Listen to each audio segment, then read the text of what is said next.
नमस्कार मंडळी, आज आपण शेवग्याची शेंग एकदम चमचमीत ढाबा स्टाईल बनवणार आहोत.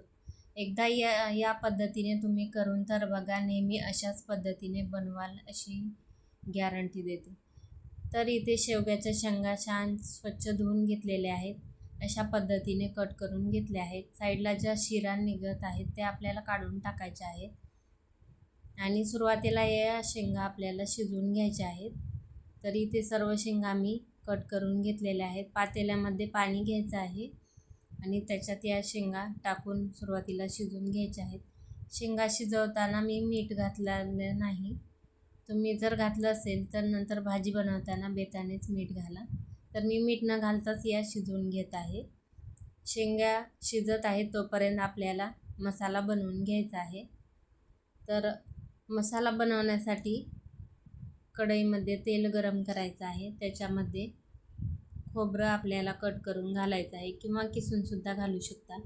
खोबरं छान लालसर होईपर्यंत आपल्याला हे भाजून घ्यायचं आहे.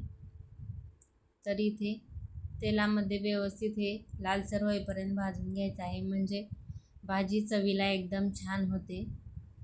खोबरं भाजून झालं आहे, प्लेटमध्ये काढून घेऊया. नंतर मिडियम साईजचा कांदा उभा कट करून घेतलेला आहे. तो सुद्धा छान लालसर होईपर्यंत भाजून घ्यायचा आहे. कांदा लालसर झाला की याच्यामध्ये आता अद्रक आणि लसूण घालायचं आहे. भरपूर लसूण घालायचं आहे आणि 1 इंच आलं.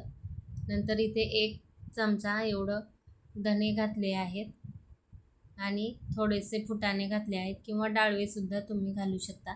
आज आपण संभाजीनगर स्पेशल ढाबा स्टाईल शेवगा मसाला बनवत आहोत.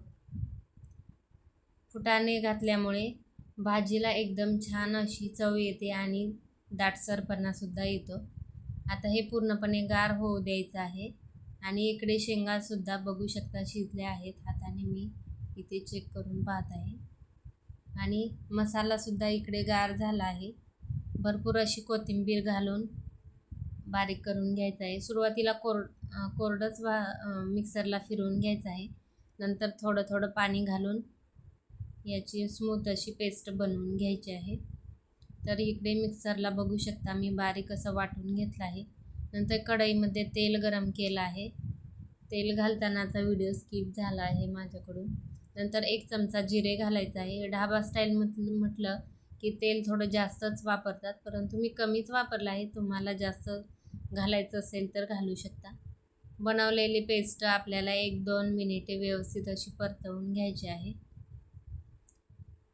नंतर याच्यामध्ये काही मसाले घालायचे आहे. मसाल्यामध्ये घरगुती काळा मसाला, हळद पावडर, धना पावडर आणि थोडीशी लाल मिरची पावडर घालत आहे. घरगुती काळ्या मसाल्यामध्ये ही भाजी एकदम छान होते. किंवा तुमच्याकडे नसेल तर कांदा लसूण मसालासुद्धा घालू शकता. आणि चवीपुरतं मीठसुद्धा लगेच घालत आहे. आता हा मसाला तेल सुटेपर्यंत व्यवस्थित असं आपल्याला परतवून घ्यायचं आहे. आणि शेंगा शिजवताना जे पाणी वापरलं आहे तेच पाणी याच्यामध्ये मी घालत आहे. त्याच्यामध्ये शेंगाचा अर्क उतरलेला असतो, त्यामुळे ते पाणी फेकून न देता तेच भाजीला वापरायचं आहे. तर मिक्सरच्या भांड्यामध्ये तेच पाणी घालून मी याच्यात टाकलं आहे. मसाला खाली लागू नये यासाठी सुरुवातीला थोडंसं पाण्यामध्ये हा मसाला छान परतवून घ्यायचा आहे. आता इथे तुम्ही बघू शकता मसाल्याला छान तेल सुटलं आहे. आता शेवग्याच्या शेंगा आणि पाणीसुद्धा भाजीला जेवढं वापरायचं आहे तेवढं लगेच याच्यामध्ये टाकून घ्यायचं आहे.